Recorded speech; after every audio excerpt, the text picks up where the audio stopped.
మా తండ్రి దావీదు దినములలో యుద్ధములు జరిగాయి. ఎటు చూసినా యుద్ధములు, నెమ్మది లేదు, మనశ్శాంతి లేదు. మా తండ్రి దావీదు అరణ్యాల పాలయ్యాడు, యుద్ధ పోరాటాలలో ఉన్నాడు, క్షణక్షణం భయంతో బ్రతికాడు. కానీ ఆయనకు ఒక ఆశ ఉండేది, దావీదుకు ఒక ఆశ ఉండేది. దేవుని మందిరము కట్టాలి అనే ఒక ఆశ. ఏ పాటి వాడను నేను, గొర్రెలను కాసుకునే వ్యక్తిని నన్ను తీసుకొచ్చి ప్రభువు నన్ను రాజుగా చేశాడు. ఇంతగా హెచ్చించిన నా దేవునికి నేను ఏమి ఇయ్యాలి?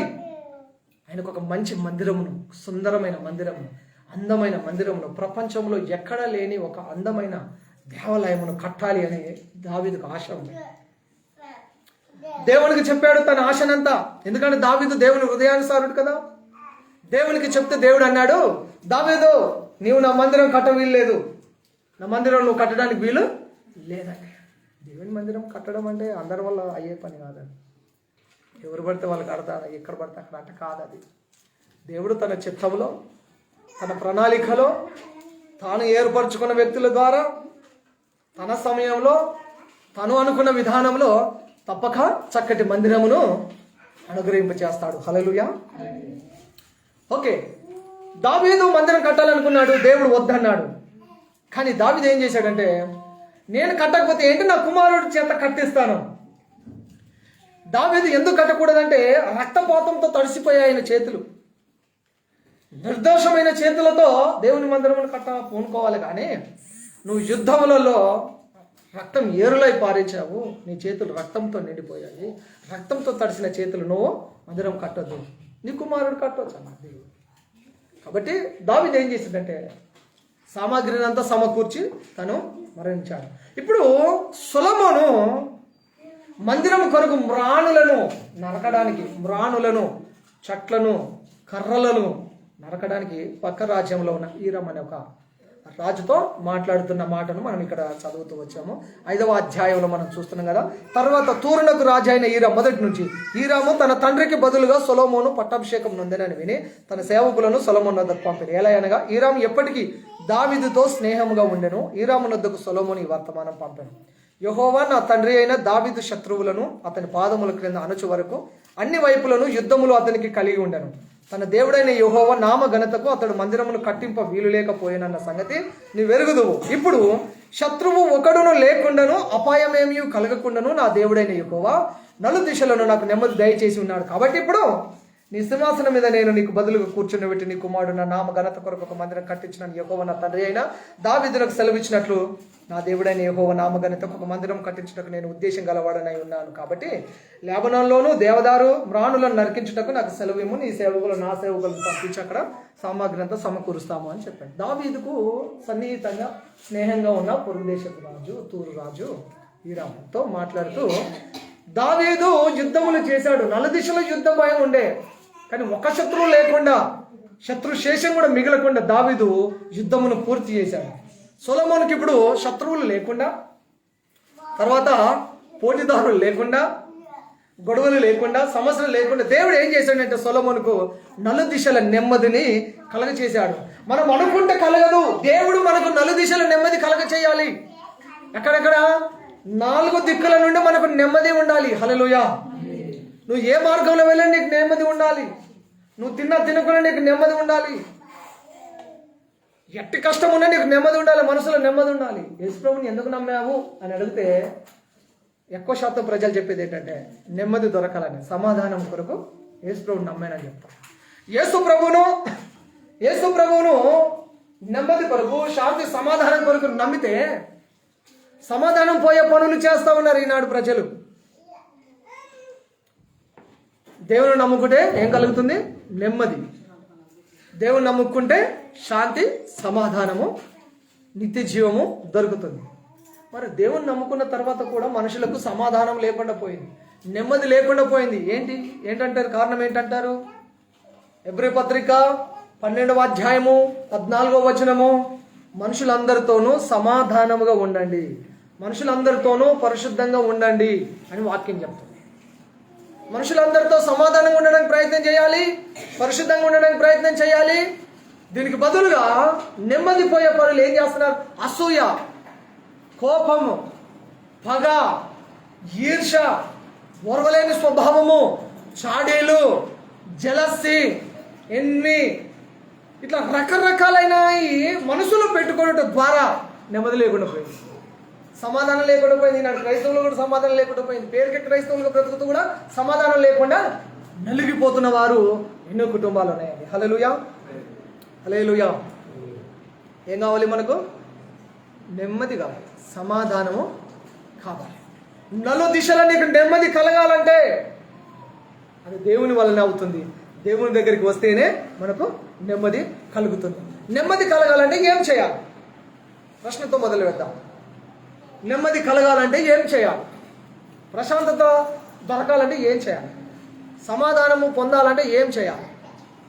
శాంతి సమాధానం మన హృదయంలో, మన ఇంటిలో నివాసం చేయాలంటే ఏం చేయాలి? ఒకటి, శత్రువును చంపాలి. ఏం చేయాలి? ఒకటి, శత్రువును చంపాలి. శత్రువు అంటే నీకు పడిరానోడు ఉంటాడు చూడు, పోయి మన నరకేయమని కాదు అర్థం. నీకు పడిరాని పగవాళ్ళు ఉంటారు చూడండి, మనుషులు శత్రువులు ఉంటారు చూడండి, వారిని కాదు చంపేది. శత్రువులే ఉండకూడదు, శత్రువులే ఉండకూడదు. నీకు పడిరాని వాడు ఉంటాడు కదా, వాడిని శత్రువుగా భావించి వాడిని చంపమని కాదు. నెమ్మది కలగాలంటే శత్రువు చంపాలి. శత్రువు చంపబడితేనే నీకు నెమ్మది వస్తుంది. ఎలాగో నేను చెప్తాను. శత్రువు చంపబడితేనే నీకు, నీ కుటుంబానికి నెమ్మది కలుగుతుంది. హల్లెలూయా. మనిషిని కాదు చంపేది, మనిషిలో దాగి ఉన్న శత్రువును చంపాలి. మన శత్రువు అపవాది. మన శత్రువు ఎవరు? చెప్పండి అమ్మా, మన శత్రువు ఎవరు? మనం చంపాల్సింది ఎవరిని? లేదా పొరుగు వాడినా, పక్క వాడినా, అటుపక్క వాడినా, ఇటుపక్క వాడినా, మనుషులనా మనం చంపేది? మనుషులను కాదు చంపేది, మనిషిలో ఉన్న చెడును చంపాలి. హల్లెలూయా. మన విరోధి అయినా అపవాది, మన శత్రువు అయినా అపవాది, వాడి అనుచరులను చంపాలి. హల్లెలూయా. అపవాదిని చంపడానికి మనకు సర్వాంగ కవచమును ప్రభు ఇచ్చాడు. ఎఫెసీ పత్రిక 6వ అధ్యాయము 11-12 వచనాలలో సర్వాంగ కవచం ధరించుకోనండి. అపవాది తంత్రములను జయించడానికి సర్వాంగ కవచమును ధరించుకోవాలి. దేవుడిచ్చు ఆ సర్వాంగ కవచమును ధరించుకోవాలి. సాతానును వాడి అనుచరులను మధ్యాకాశంలో తిరుగుతున్న ఆ దురాత్మల సమూహమును ఓడించాలంటే, జయించాలంటే ఆత్మీయ యుద్ధోపకరణాలను మనము ధరించుకోవాలి. 2వ కొరింథీ పత్రిక 10వ అధ్యాయం 3వ వచనం 4వ వచనంలో మా యుద్ధోపకరణములు శరీర సంబంధమైన కత్తులు, కర్రలు, కఠారాలు కాదు, దేవుని ఎదుట దుర్గములను కూడా పడద్రోయ జాలినంత శక్తివంతమైన ఆత్మీయ ఆయుధములను మా ప్రభువు మాకిచ్చాడు. హల్లెలూయా. అది ప్రార్థన, ఉపవాసం శక్తి. అది ప్రార్థన అనే ఆయుధము, ఉపవాసం అనే ఆయుధము, వాక్యం అనే ఆయుధము, సంఘ సహవాసం అనే ఆయుధముతో శత్రువు బలమును ఆర్పివేటకు శక్తిని, ఆత్మీయ ఆయుధములను ప్రభువు మనకు దయచేస్తాడు. దేవునికి స్తోత్రం. హల్లెలూయా. ద్వితీయోపదేశ కాండము 12వ అధ్యాయం 10వ వచనం. ద్వితీయోపదేశ కాండము 10వ అధ్యాయము 12వ వచనం. 12:10. ద్వితీయోపదేశ కాండము 12 శివ 12వ అధ్యాయము 10వ వచనం. మీరు యోర్దాను దాటి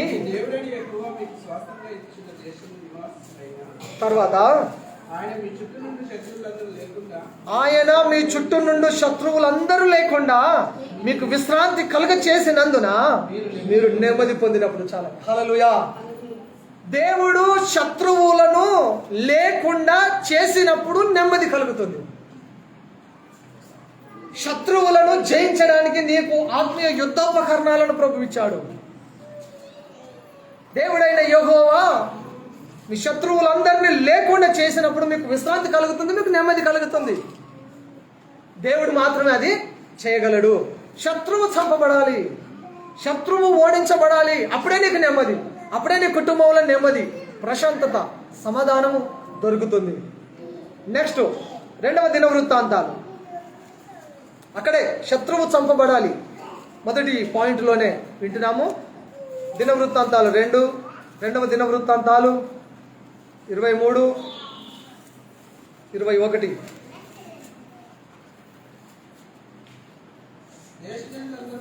దేశ జనులందరూ సంతోషించిరి. వారు అతల్యను చంపిన తరువాత పట్టణము నెమ్మదిగా ఉండెను. అతల్యను చంపిన తరువాత పట్టణము నెమ్మదిగా ఉంది. ఎవరిని చంపినప్పుడు? అతల్య అంటే ఒక లేడీ పేరు అండి. అమ్మా ఇక్కడ చూడండి, అతల్య అంటే ఒక లేడీ పేరు. లేడీ అంటే మీకులాగా సీదా సాధారణమైన లేడీ కాదు. ఒక దేశాన్ని శాసించగలిగిన లేడీ ఆవిడెవరు? ఒక దేశాన్ని శాసించగలిగిన లేడీ, ఒక దేశాన్ని పరిపాలన చేయగలిగిన స్త్రీ ఆవిడ ఒక రాణి. ఆవిడ పనులు, ఆమె ప్రవర్తన, ఆమె గుణగణాలు ఎలా ఉంటాయో ఆ అధ్యాయం మొదటి నుండి చదివితే మీకు అర్థమవుతుంది. ఎంత కిరాతకంగా, ఎంత భయంకరంగా ప్రవర్తించేదో, మనుషులను ఎట్లా చంపేదో అధ్యాయం మొత్తం చదివితే మనకు అర్థమవుతుంది. 23వ అధ్యాయంలో మనము చూస్తే ఆ మాటలన్నీ మనకు తెలుస్తాయి.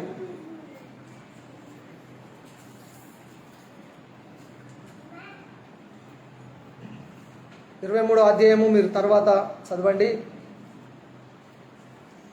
అతల్య కుమారుడు చనిపోయిన తర్వాత, అతల్య తను రాజ్యంలోనికి వచ్చిన తర్వాత అనేకమైన యాజకులనైతేనేమి, రాజులనైతేనేమి, దేవునినైతేనేమి, దేవుని ప్రజలనైతేనేమి, యాజకుడు యాజక ధర్మము జరిగిస్తున్నప్పుడు తను వచ్చి అక్కడ అడ్డుగా నిలిచి దేవుని నామాన్ని అవమానకరంగా జరిగించినప్పుడు ప్రజలందరూ బాధను అనుభవించి ప్రజలు ఆయాసపడ్డప్పుడు అతల్య చంపబడిన విషయాన్ని మనము ఈ అధ్యాయంలో చదువుతాం. 23వ అధ్యాయం 12వ వచనం నుండి ఒక 2-3 నిమిషాలు ఇక్కడ ఆగి ఒకసారి చూద్దామా. పరుగులెత్తుచు రాజును కొనియాడుచు ఉన్న జనులు చేయు ధ్వని అతల్య విని యెహోవా మందిరమందున్న జనుల యొద్దకు వచ్చి ప్రవేశ స్థలము దగ్గర ఉన్న అతనికి ఏర్పాటైన స్తంభమునొద్ద రాజు నిలవబడి ఉండుటయు, అధిపతులు బూరలు ఊదువారును రాజునొద్ద ఉండుటయు, దేశపు జనులందరూ సంతోషించుచు బూరలతో నాదములు చేయుచుండుటయు, గాయకులను వాయిద్యములతో స్తుతిపాటలు పాడుచుండుటయు చూచి వస్త్రములు చింపుకొని ద్రోహమని అరిచెను. అప్పుడు యాజకుడైన యెహోయాదా యెహోవా మందిరంలో ఆమెను చంపవలదు, ఆమెను పంక్తుల అవతలకు తీసుకొని వెళ్ళి ఆమె పక్షపు పూను వారిని కత్తి చేత చంపుడని సైన్యము మీదనున్న అధిపతులకు ఆజ్ఞ ఇచ్చింది. కాబట్టి వారు ఆమెకు దారి ఇచ్చి రాజనగరు నొద్దనున్న గుర్రపు గుమ్మం యొద్ద ప్రవేశ స్థలమునకు ఆమె వచ్చినప్పుడు వారు ఆమెను అక్కడ చంపివేసిరి. అప్పుడు యెహోయాద జనులందరూ యెహోవా వారై ఉండవలనని జనులందరితోనూ రాజుతోనూ నిబంధన చేసెను. అంతటా జనులందరూ బయలుదేవత యొక్క గుడికి పోయి దాన్ని పగులగొట్టి బలిపీఠములను విగ్రహములను తుత్తునీయలుగా విరగొట్టి బయలు యాజకుడైన మత్తానును బలిపీఠము ముందర చంపిరి. మరియు మోషే ఇచ్చిన ధర్మశాస్త్రమందు రాయబడిన దానిని బట్టి ఉత్సాహముతోనూ గానముతోనూ యెహోవాకు అర్పించవలసిన దహన బలులను దావీదు నియమించిన ప్రకారముగా అర్పించునట్లు లేవీయులైన యాజకుల చేతి క్రింద నుండినట్టు యెహోవా మందిరమందు దావీదు పనులు పంచిపెట్టు వారినైనా యెహోవా మందిరపు కావలి వారికి యెహోయాద నిర్ణయించెను. యెహోవా మందిరంలోని దేని చేతనైనా అంటు తగిలిన వారు ప్రవేశింపకూడనట్లు అతడు ద్వారముల యొద్ద ద్వారపాలకులు ఉంచెను. మరియు అతడు శతాధిపతులను, ప్రధానులను, జనుల అధికారులను, దేశపు జనులందరినీ వెంట పెట్టుకొని యెహోవా మందిరములో నుండి రాజును తోడుకొని వచ్చెను. వారు ఎత్తైన ద్వారము గుండా రాజనగరు చొచ్చి రాజసింహాసనం మీద రాజును ఆసీనునిగా చేయగా దేశ జనులందరూ సంతోషించిరి. వారు అతల్యను చంపిన తర్వాత పట్టణం నెమ్మదిగా ఉండెను. యెహూ అనే అతను చిన్న వయసులో రాజు అయ్యాడు. యాజకుడు యెహోయాదా చాలా పవర్ఫుల్ అండి. ఆయన రాజు చిన్నవాడిగా ఉన్నాడు. యెహూ యాజకుడు ఆల్టర్నేటివ్ తీసుకొని దేవుని మందిరంలో ఈ శత్రువును లేదా ఈ బయలుకు సంబంధించిన వ్యక్తులను మనం ఇక్కడ చంపి దేవాలయం అపవిత్ర చేయొద్దని సైన్యాధిపతికి ఆజ్ఞ ఇచ్చినప్పుడు వారిని దేవాలయం వెలుపలోకి తీసుకెళ్ళిన తర్వాత అతల్య చంపబడింది. అతల్య చనిపోయేంత వరకు నెమ్మది లేదు. శత్రువు చచ్చేదాకా నీకు నెమ్మది ఉండదు. శత్రువు ఓడింపబడేదాకా నీకు నెమ్మది ఉండదు, ప్రశాంతత ఉండదు, సమాధానం ఉండదు. నీకు నిద్ర రాదు, తిన్నది ఒంటికి పట్టది, కంటి నిండా నిద్ర ఉండదు, సంపాదించిన చినిగిపోయిన సంచులో ఉన్నట్టే ఉంటుంది. శత్రువు చంపబడితేనే నెమ్మది. హల్లెలూయా. అతల్యను చంపిన తర్వాత పట్టణం నెమ్మదిగా ఉండేను. ఈనాడు నీ జీవితంలో ఉన్న ఆ అతల్యలు అంటే బలమైన శత్రువు ఏంటి? ఆ అతల్యలు అంటే భయంకరమైన ఆ ఆటంకపరిచే, నెమ్మది లేకుండా, సమాధానం లేకుండా చేసే ఆ భయంకరమైన శత్రువు ఏంటి? శత్రువు చంపబడాలి, నెమ్మది పొందాలి. హల్లెలూయా. శత్రువు చంపబడకుండా నీ నా జీవితంలో నెమ్మది, సుఖము, ప్రశాంతత అనేది దొరకదు, ఉండదు. కాబట్టి శత్రువు చంపబడాలి. ఇదంతా చరిత్ర. మీరు అధ్యాయాలుగా చదివితే అర్థమవుతుంది. నేను తక్కువ తీసుకొని వచ్చి చెప్పి చదవడానికి కొత్త నిబంధనలు ఒక వాక్యంలా కాదు. కొత్త నిబంధనలు చరిత్ర, రాజుల చరిత్ర అంతా చదివినప్పుడు మనకు అర్థమవుతుంది. దేవునికి స్తోత్రం. హల్లెలూయా. నెక్స్ట్, నెమ్మది పొందాలంటే ఏం చేయాలి? దాంట్లోనే శత్రువు చంపబడాలి. దాంట్లోనే నీ శరీర కోరికలను చంపాలి. శరీరాన్ని చంపాలంటే ఉపవాసం. శరీర కోరికలను చంపడానికి కూడా ఉపవాసం. ఏం కావాలి? శరీరము, దాని కోరికలు చంపబడాలి. గలతీ పత్రిక 5వ అధ్యాయం 23వ వచనం, శరీరమును దాని ఇచ్చలతో కూడా సిలువ వేయబడాలి. శరీరము, దాని కోరికలు సిలువ వేయబడాలి అంటే చంపబడాలి. అప్పుడే నీకు నెమ్మది. శరీరానికి చాలా కోరికలు ఉంటాయి, అదుపులో పెట్టుకోవాలి. శరీరము చాలా వాటిని ఆశిస్తుంది, అదుపులో పెట్టుకోవాలి. శరీరాన్ని స్వాధీనంలో ఉంచుకోవాలి. నెక్స్ట్, నెమ్మది కలగాలంటే శత్రువు చంపబడాలి. శత్రువు చంపబడాలి అంటే కొన్ని కారణాలు చెప్తూ వచ్చాను. అపవాదిని ఓడించాలని, శత్రువు చంపబడిన తర్వాత శరీరాన్ని, దాని కోరికలను చంపాలని, ఆశా నిగ్రహం, సెల్ఫ్ కంట్రోలింగ్ మైండ్ అనేది తప్పకుండా మనకు ఉండాలి. స్పీడ్గా వెళ్లకుండా రోడ్డు మీద స్పీడ్ బ్రేకర్ ఎట్లనో, పిల్లలు తప్పుడు అడుగులు వేయకుండా తల్లిదండ్రులు ఎట్లయితే చెప్తారో, స్కూల్లో మాస్టర్ ఎట్లనో, చర్చిల సేవకుడు కూడా అలాగే చెప్తాడు. దేవుని వాక్యం మనల్ని అలా స్పీడ్ బ్రేకర్లా కంట్రోలింగ్ చేస్తుంది. ఆశా నిగ్రహం, సెల్ఫ్ కంట్రోలింగ్ మైండ్ అనేది తప్పనిసరిగా మనం కలిగి ఉండవలసింది. నెమ్మది పొందాలంటే ఏం చేయాలి? ఒకటి విన్నాము, శత్రువు చంపబడాలి. నెక్స్ట్ రెండవది యేసయ్య మీద ఆధారపడాలండి. నెమ్మది కావాలంటే యేసయ్య మీద ఆధారపడాలి. నెమ్మది అనే టాపిక్ చాలా చిన్నదే. నెమ్మది అనే ఈ అంశము చాలా సులువైనదే, ఈజీయే. కానీ నెమ్మది లేక సతమతం అయిపోతున్నాం కదా. వినడానికి ఈజీగానే ఉంది. మనము ఎప్పుడైతే ఆచరణలో పెడతామో అప్పుడు నిజమైన ఆ ప్రశాంతతను, ఆ సమాధానమును, ఆ నెమ్మదిని మనం పొందుకోగలుగుతాం. యేసు మీద ఆధారపడాలి.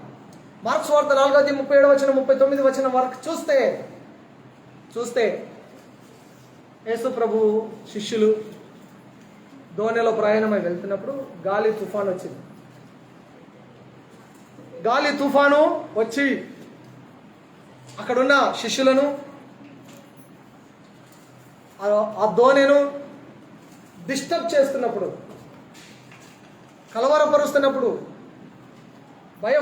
భయం గుప్పిట్లో ప్రజలు బ్రతుకుతున్నప్పుడు, నెమ్మది లేదు, సమాధానం లేదు, ప్రాణాలు అరిచేతుల్లో పెట్టుకొని జీవిస్తున్నారు. మధ్యరాత్రి వేళ దోణిలో శిష్యులు, యేసు ప్రభు చాలాసార్లు చెప్తూ వచ్చాను. మరొకసారి ఈ వాక్యముల నుండి చెప్పేది ఏంటంటే, నీ పక్కన ఉన్న యేసు ప్రభువును లేపి నెమ్మది పొందాలి. హల్లెలూయా. సమస్యలు వచ్చినప్పుడు నీ పక్కనే ఉన్న యేసు ప్రభువును తట్టి లేపి నీ కార్యములను చేయించుకోవాలి. శిష్యులు తమ ప్రయత్నాలను చేస్తూ వచ్చారు, ఏవేవో ప్రయత్నాలు చేశారు. చివరికి యేసు ప్రభువును లేపారు.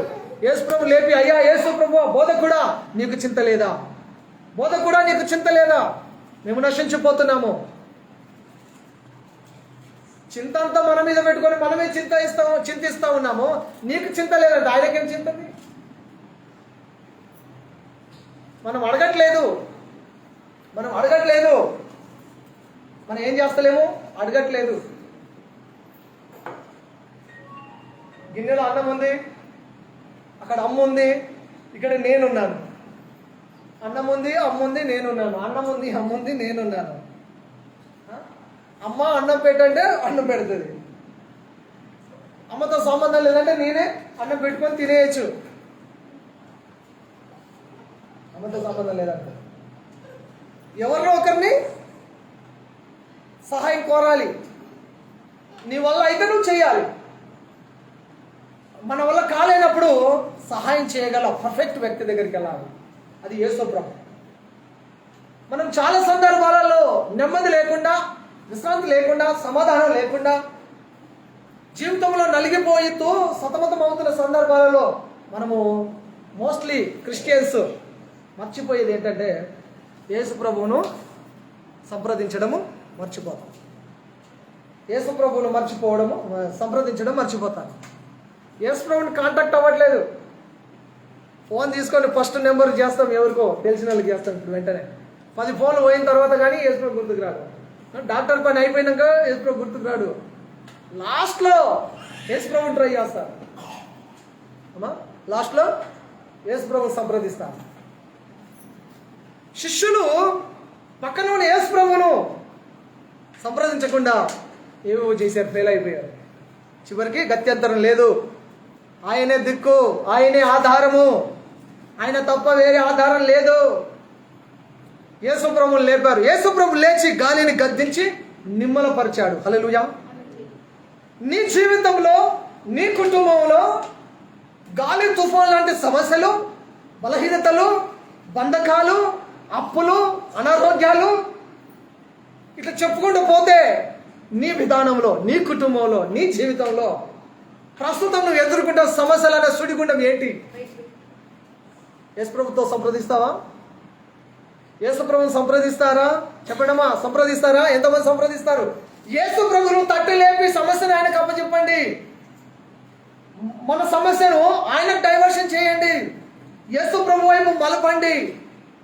ఆయన చూసుకుంటాడు. ఆ భయంకరమైన సమస్యను ఆయన గద్దించి నిమ్మలపరుస్తాడు. భయంకరమైన సమస్య నుంచి ఆయన దానిని గద్దించి ఆయన నెమ్మదినిస్తాడు. నీ వల్ల కాంది, ఈ లోకంలో ఎవరి వల్ల కాంది, అన్ని ప్రయత్నాలు అయిపోయిన తర్వాత చివరి ప్రయత్నం అయినా సరే యేసు ప్రభువే మనకు దిక్కు. హల్లెలూయా. పేతురు నీటి మీద నడిచాడు, ఆయన మీద ఆధారపడ్డాడు, నడిచాడు.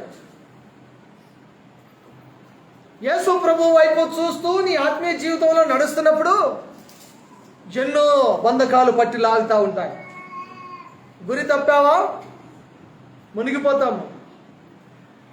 యేసు ప్రభు మీదకి దృష్టి తీసేసామా, నష్టపోతాము. మన ఆత్మీయ జీవితంలో మన ఆధారం యేసు ప్రభువే. మన జీవితం మీద ఏ అపవాది కానీ, అసమాధానం కానీ, అశాంతి కానీ ఏది పని చేయకుండా ప్రభువు లేచి నిలిచి జీవితంలో నీ కుటుంబంలో ఎదురయ్యే ప్రతి సమస్యను ఆయనే గద్దించి ఆయనే నెమ్మదినిస్తాడు. హల్లెలూయా. నెక్స్ట్ మూడవది, నెమ్మది కలగాలంటే ఏం చేయాలి? ఒకటి, శత్రువు చంపబడాలి. రెండవది, యేసు మీద ఆధారపడాలి. మూడవది, సామెతలు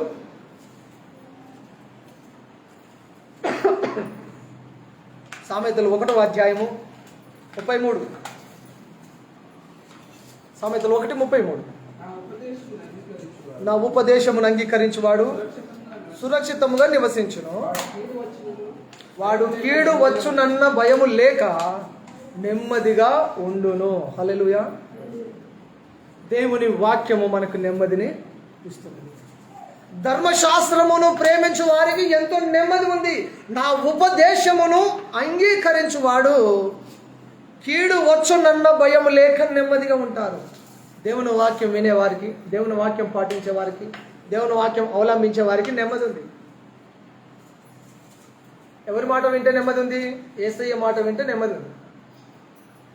మనుషుల మాటలు వింటే భయం కలుగుతుంది. మనుషుల మాటలలో విశ్వాస సహితమైన మాటలు ఉండవు, భయపెట్టే మాటలు ఉంటాయి, బ్లాక్మెయిల్ చేసే మాటలు ఉంటాయి, నిరాశపరిచే మాటలు ఉంటాయి, కృంగిపోయే మాటలు ఉంటాయి. చదవండి 119 కీర్తన 165. 119, 165. తెరవండి త్వరగా, తెరవండి బైబిల్. ఈ ధర్మశాస్త్రము ప్రేమించే వారికి ఎంతో నెమ్మది కలదు. వారు తూలి తొట్టిల్లుటకు కారణమేమీ లేదు. ధర్మశాస్త్రమును, దేవుని వాక్యమును, దేవుని మాటను ప్రేమించే వారికి ఎంతో నెమ్మది ఉంది. నెమ్మది కావాలంటే దేవుని వాక్యం దగ్గర రావాలి. నెమ్మది కావాలంటే బైబిల్ వాక్యం దగ్గర రావాలి. నెమ్మది దొరకాలి నీకు అంటే, నెమ్మది పొందుకోవాలి అంటే బైబిల్ తెరవాలి. హల్లెలూయా. బైబిల్ తెరవాలి. కొందరు బైబిల్లో ఒక పేజీ కూడా నలగదు, ఒక పేజీ కూడా నలగదు.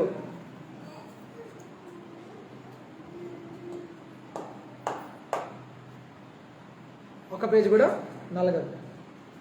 ఎందుకంటే జిప్పు తీయము, పేజీలు అటు ఇటు తింపాం. పేజీలు అటు ఇటు తింపితే పేజీలు కొంచెం నలుగుతాయమ్మా, అంతే కదా. పేజీలు నలిగిపోతూ ఉంటాయి, ఆ పేజీలు ఊడిపోతున్నాయి. మొత్తం తిప్పి తిప్పి తిప్పి తిప్పి తిప్పి పేజీలు అరిగిపోయాయి. కొన్ని అక్షరాలు గానం, కొన్ని అక్షరాలు డిమ్ అయ్యాయి. బైబిల్ మార్చాలి. బైబిల్ నలిగిపోవాలి. ఇక పేజీలు చూస్తే తెలుస్తుంది, ఇక్కడ చూస్తే తెలుస్తుంది. ఇక్కడ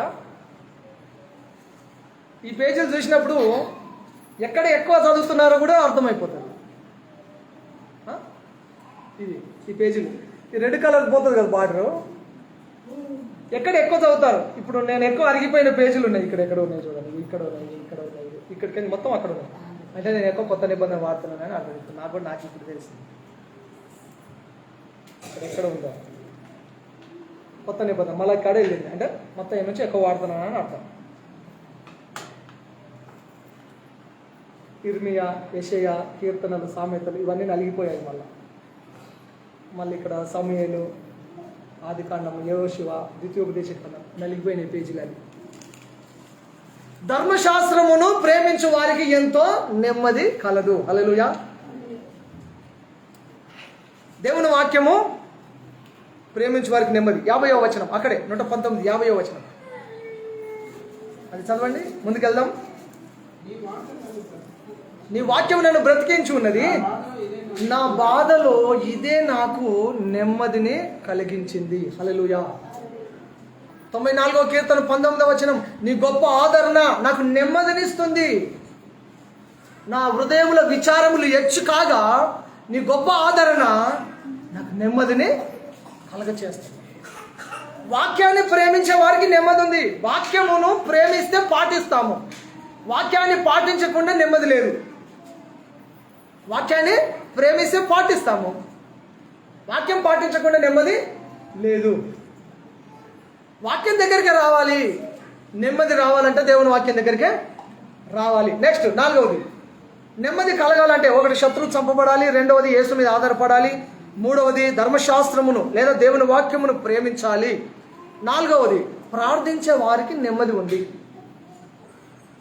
1 తిమోతి 2వ అధ్యాయం 1 నుంచి, ప్రార్థించే వారికి ఎంతో నెమ్మది ఉన్నది. ధర్మశాస్త్రం ప్రేమించే వారికి ఎంతో నెమ్మది ఉంది. యేసు మీద ఆధారపడ్డ వారికి ఎంతో నెమ్మది ఉంది. శత్రువు చంపబడిన తర్వాత నెమ్మది స్టార్ట్ అవుతుంది. ఇప్పుడు ప్రార్థించే వారికి నెమ్మది ఎంతో ఉంది. చదవండి 1 తిమోతి 2, 1 నుంచి. మనము సంపూర్ణ భక్తులు మానవుని కలిగి నెమ్మదిగా సుఖంగా భక్తుకు నిమిత్తము అన్నిటికంటే ముఖ్యంగా మనుషులందరి కొరకును, రాజుల కొరకును, అధికారులందరి కొరకును విజ్ఞాపకులు ప్రార్థనలు, యాచనలు, కృతజ్ఞాస్తులు చేయవలెనని హెచ్చరించుచున్నాను. ఇది మంచిది, మన రక్షకుడు దేవుడి దృష్టికి అనుకూలమైనది. చాలు, మొట్టమొదటి లైన్లోనే ఉంది.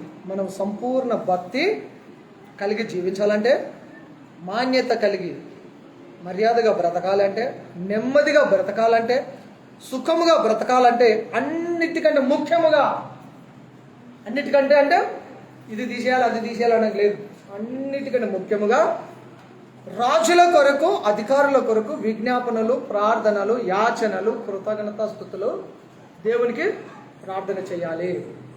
ఇది మంచిది దేవుని దృష్టికి, ఇది చాలా మంచిది అయి ఉంటుంది. ఇది మంచి పని. ప్రార్థన చేస్తే నెమ్మది, ప్రార్థన చేసే వారికి హృదయంలో ఎంతో నెమ్మది ఉంటుంది. నెక్స్ట్ ఇంకొకటి కూడా నేను గమనించాను. ప్రార్థన చేసే వారికి దేనినైనా తట్టుకునే శక్తి, కొంత ధైర్యం వస్తుంది. ప్రార్థన చేసేవారికి తక్కువ ప్రార్థన చేసినప్పుడు ఎక్కువగా భయపడతాం. అమలారా వింటున్నారా? తక్కువ ప్రార్థన చేసినప్పుడు ఎక్కువ భయపడతాం. నాకు అదే నేను అట్లా ఫీల్ అవుతాను. నేను తక్కువ ప్రార్థన చేసినప్పుడు ఎక్కువ భయపడుతుంటాను. ప్రతిదానికి భయపడతాను. చివరికి హెడేక్ వచ్చినా భయపడిపోతాను. ఈ హెడేక్ తోటి చచ్చిపోతానా అన్నంత భయం వస్తుంది. చిన్న హెడేక్ కూడా భయం, చిన్న గాయమైన భయం, తుమ్మి వస్తే భయం అండి, చేతులు డబ్బు లేకపోతే భయం. ప్రతి చిన్నదాన్ని కూడా భయపడిపోతుంటారు. తక్కువ ప్రార్థన చేసి ఎక్కువ భయపడుతున్నారు మనుషులు. నాదే చెప్తున్నాను ఎక్స్పీరియన్స్. ఎక్కువగా ప్రార్థన చేసినప్పుడు అసలు భయమే లేకుండా పోతుంది. హల్లెలూయా! అసలు భయమే లేకుండా పోతుంది. కారణం ఏంటి? నీ జీవితంలో ధైర్యానికి, నెమ్మదికి, తెగింపుకు, సుఖంగా, సౌఖ్యంగా, మాన్యంగా బ్రతకాలంటే మనం చేయవలసింది అతి ముఖ్యమైనది, ప్రాముఖ్యమైనది ప్రార్థన. హల్లెలూయా! మనుషులందరి కొరకు ప్రార్థన చేయాలి.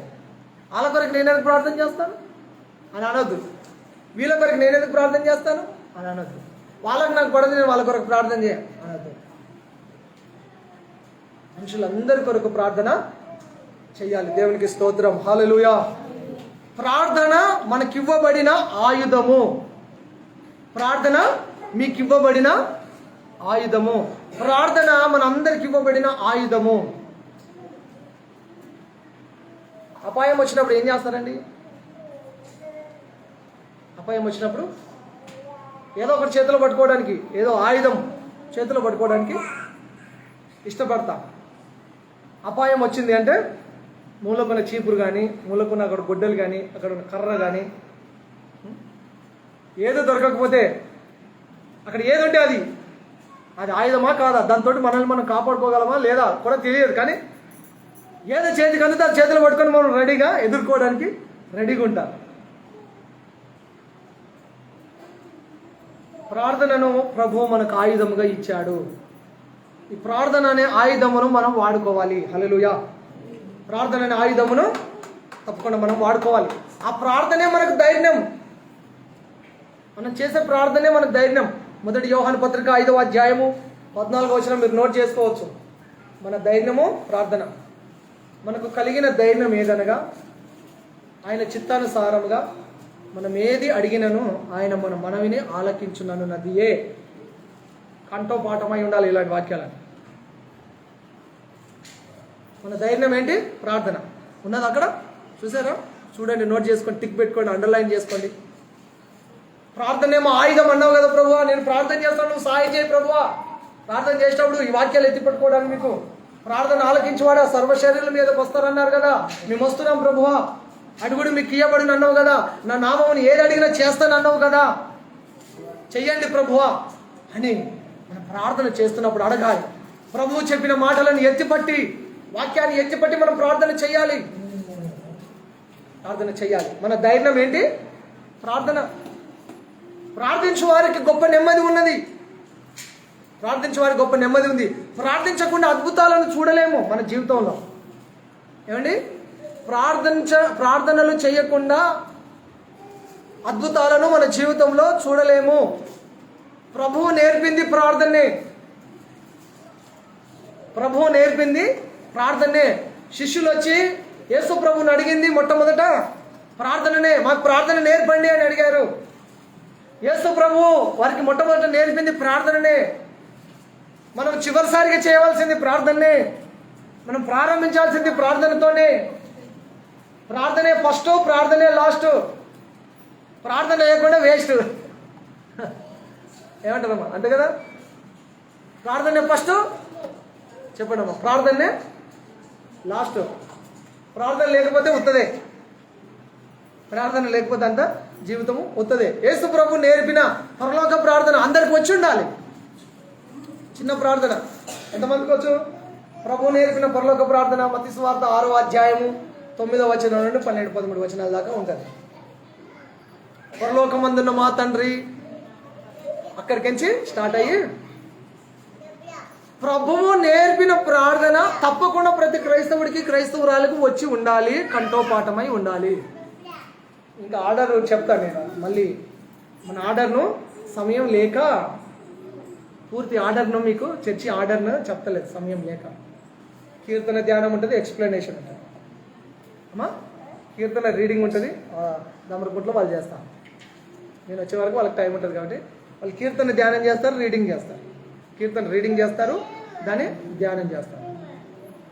తర్వాత చివరి ఆశీర్వాద ప్రార్థన అయిపోయిన తర్వాత పరలోక ప్రార్థన చేయాలి. అక్కడ చేస్తలేదు, ఇక్కడ చేస్తలేదు, సమయం సరిపోతుంది. పెడతా, ఎప్పుడైనా ఆర్డర్ పెడతాను. చివరిలో ఏం చేయాలంటే పరలోక ప్రార్థన, ఆశీర్వాద ప్రార్థన అయిపోయినాక పరలోక ప్రార్థన సంఘం అంతా అందరికీ నోటెడ్ అయి ఉండాలి. అందరూ ఆ ప్రార్థన పలికిన తర్వాతే వెళ్తారు.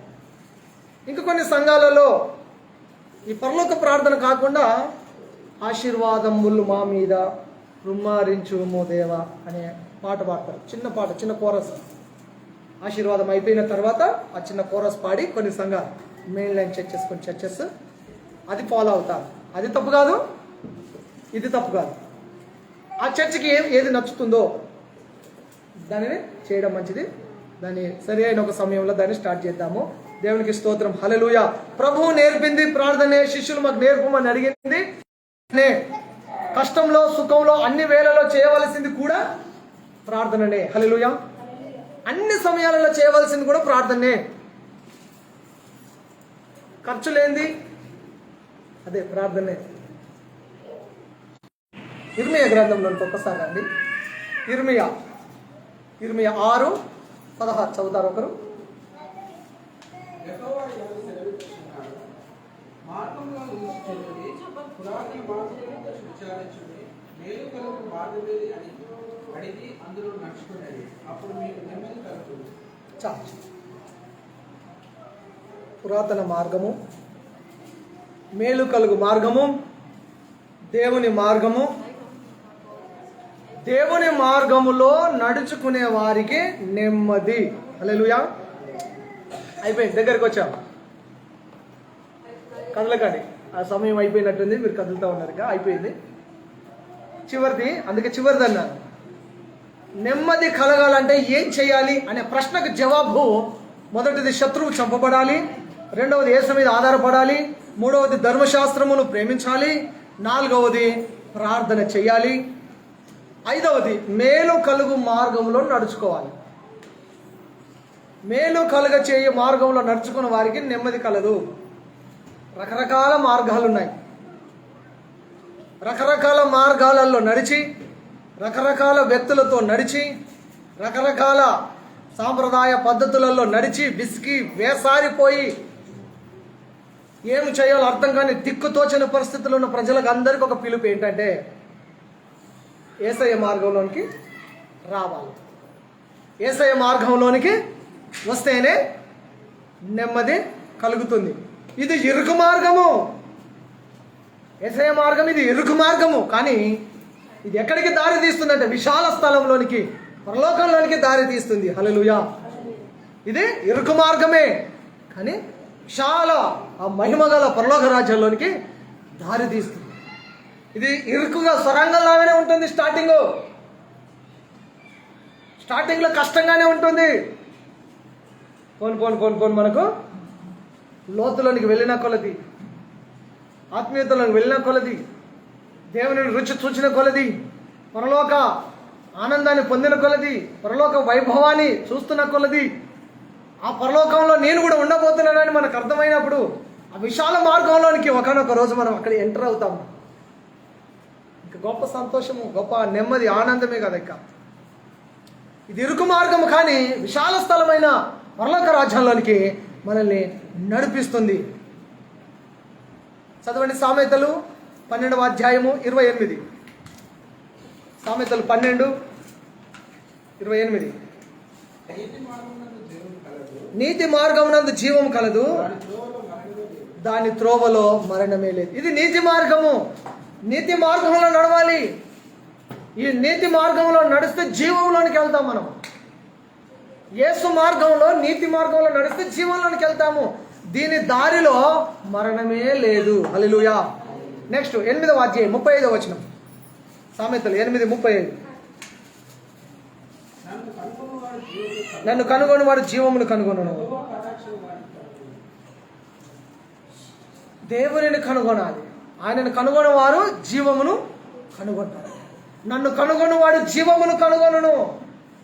యేసయ్య మార్గంలో ప్రయాణం చేస్తే జీవంలోనికి మనము వెళ్తాము. కాబట్టి నెమ్మది ఎక్కడ దొరుకుతుందంటే మేలు కలుగ చేసే యేసయ్య మార్గంలోనే మనకు నెమ్మది ఉంది. ఈ మార్గంలో నెమ్మది ఉంది. ఈ మార్గంలోనే మనకు సమాధానము ఉన్నది. లోకస్తులు అంటారట నెమ్మదిగా ఉంది, టెన్షన్ ఏం లేదు, నెమ్మదిగా ఉంది. వాక్యాలు చదివించండి. ఇక్కడ చూడండి అమ్మా, ఒక్క 2-3 మినిట్స్ ఇక్కడ చూడండి. అయిపోయింది, వాక్యం అయిపోయింది. ఇట్స్ నా వైపు చూడండి. 1 తెస్సలోనిక 5:3 ప్రకారంగా లోకస్తులు అంటారట నెమ్మదిగా ఉంది, టెన్షన్ ఏం లేదు. మీకు తెలిసిన మాటే, అందుకే చదివించట్లేదు. లోకం ఏమంటున్నారు? నెమ్మదిగా ఉంది, టెన్షన్ ఏమీ లేదు, తినుము తాగుము సుఖించుము నీకు ఇష్టం వచ్చినట్టు బ్రతుకు అని లోకము తీరు ఉంది. లోకం తీరు అలా ఉన్నది. నిజంగా లోకానికి నెమ్మది ఉందా? ప్రపంచంలో నెమ్మది జరుగుతుందా? సమాధానం ఉందా? నెమ్మది ఉందా? ప్రశాంతత ఉన్నదా? ఏమీ నెమ్మది లేదు. మొన్న నిన్న రేపటి గురించి చెప్తే 3 ముక్కలలో చెప్తే మనకు భయం కలుగుతుంది. మొన్న మణిపూర్ తలగబడిపోయింది. నిన్న ఇజ్రాయేల్ మీద బాంబుల దాడులు. రేపు మనవంతే. అమ్మా ఓకేనా? మొన్న మణిపూర్లో తలగబడిపోయింది, చంపబడ్డారు, కాల్చబడ్డారు. 4 days బ్యాక్ ఇజ్రాయేల్ మీద అగ్నివర్షం కురిపించాడు. ఇశ్రాయేలును కాపాడువాడు కొనుకడు నిద్రపోడు, తన దేశాన్ని, తన పట్టణాన్ని, తన చిత్తాన్ని, తన ప్రణాళికను ప్రభు నెరవేర్చుకుంటాడు. 1 కోటి కూడా లేరు అక్కడ జనాభా. ఇజ్రాయేల్ దేశంలో 1 కోటి కూడా లేరు.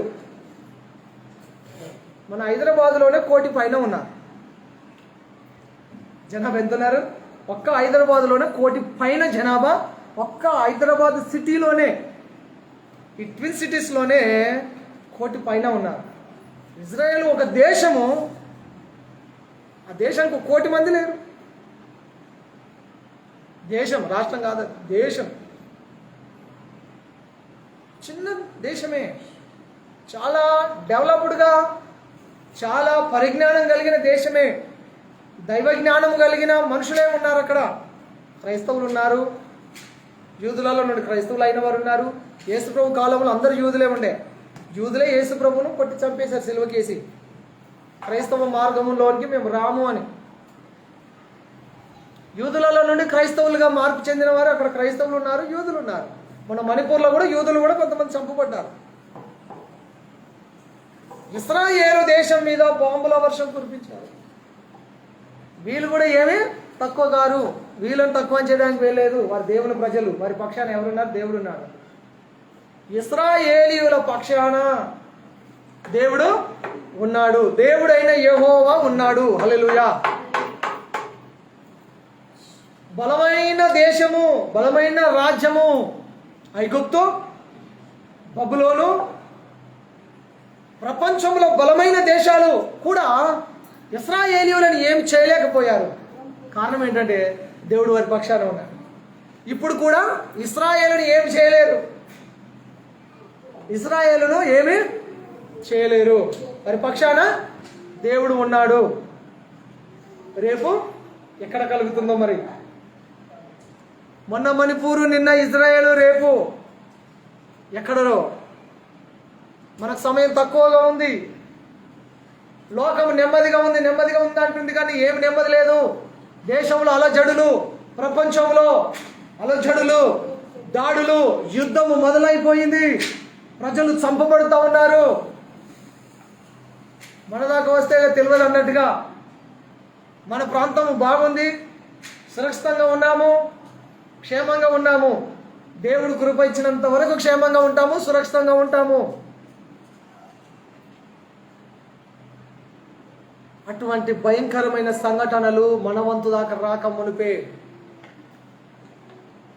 మునిపే మనము విశ్వాసంలో పటిష్టంగా పెరగాలి, ఎదగాలి. హల్లెలూయా. ఆయన రాకడకు ముందు ఇవన్నీ జరుగుతాయి. రాజ్యం మీదకి రాజ్యం లేస్తుందని మత్తయి 24 అధ్యాయంలో చదవలేదా మనము? దేశం మీదకి దేశం లేస్తుంది, ఒకడు కొట్టుకు చస్తారు. ఇవన్నీ వేదనలకు ప్రారంభము, అంతం వస్తుంది. ఆయన రాకడ సమయం దగ్గర పడుతూ ఉంది. ఆయన త్వరగా రానై ఉన్నాడు. మనల్ని మనం పరీక్షించుకోవాలి, సిద్ధపడాలి. నేడో రేపో అన్నట్టుగానే ఉంది. ఏ గడి అయినా, ఏ క్షణమైనా, ఏ సమయమైనా ప్రభుత్వం ఉండడానికి అర్హత పొందిన వారముగా, సిద్ధపడిన వారముగా మనం ఉండాలి. యేసు ప్రభు ఇచ్చే ఆ నెమ్మదిని, ప్రశాంతతను, సమాధానం మనం పొందాలి.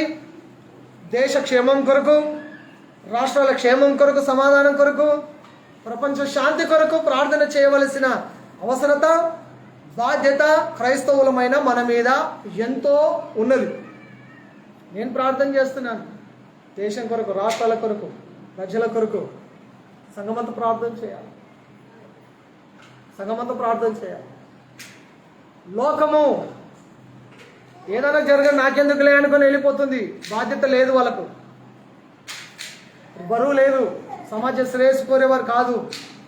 దేశం బాగుండాలని ఒక క్రైస్తవులు మాత్రమే, దేవ సేవకులు మాత్రమే ఆశిస్తున్నారు, ప్రార్థన చేస్తున్నారు దేవునికి. మేము ప్రార్థన చేద్దాము, దేవుని దగ్గర నుండి మనము సమాధానమును, నెమ్మదిని పొందుదాము, శత్రువును జయిద్దాము, యేసయ్య మీద ఆధారపడదాము, దేవుని వాక్యాన్ని ప్రేమిద్దాము, ప్రార్థన చేద్దాము, మేలు కలుగు మార్గంలో ఉందాము.